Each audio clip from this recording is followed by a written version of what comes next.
Në mëngjesin e 2 prillit të vitit 2025, forcat speciale mbërrin në një vilë 3 katëshe në lagjen 5 Maj në Elbasan. Një rezidencë e fortifikuar, me kamera sigurie dhe ambiente luksoze, ishte shtëpia e një prej emrave më të përfolur të krimit në Shqipëri, Franz Çopja. Ndryshe nga sa mund të pritej, operacioni nuk kishte në fokus arrestimin e ndonjë personi.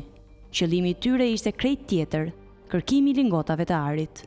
Sipas hetimeve, brenda kësaj prone dyshohej se ishin fshehur lingota ari me vlerë mbi 15 milion euro.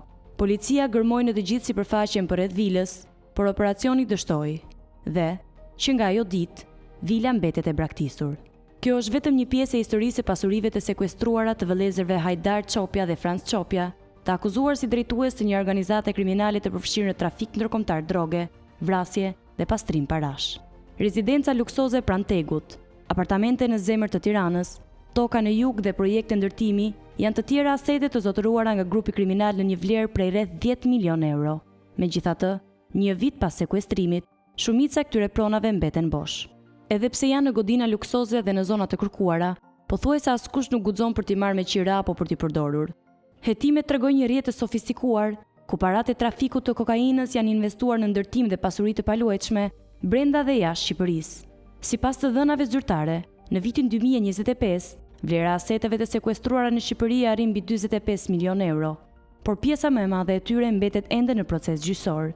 Ndërkohë, shteti përballet me një tjetër sfidë, menaxhimin e këtyre pasurive. Shumë prej tyre mbeten të sekuestruara për vite me radhë, pa u përdorur, ndërsa proceset gjyqësore vazhdojnë pafund.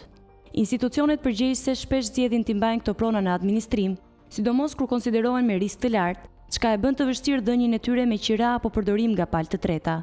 Në të njëjtën kohë, ekspertët theksojnë se për të kuptuar realisht pronësinë mbi këto pasuri, është thelbësore analiza e kontrollit faktik përmes gjurmimit të rrjedhës së parave, vendimarrjes dhe përdorimit real të tyre, sepse pronari vërtet nuk është gjithmonë ai që figuron në letra, por ai që ushtron kontrollin real.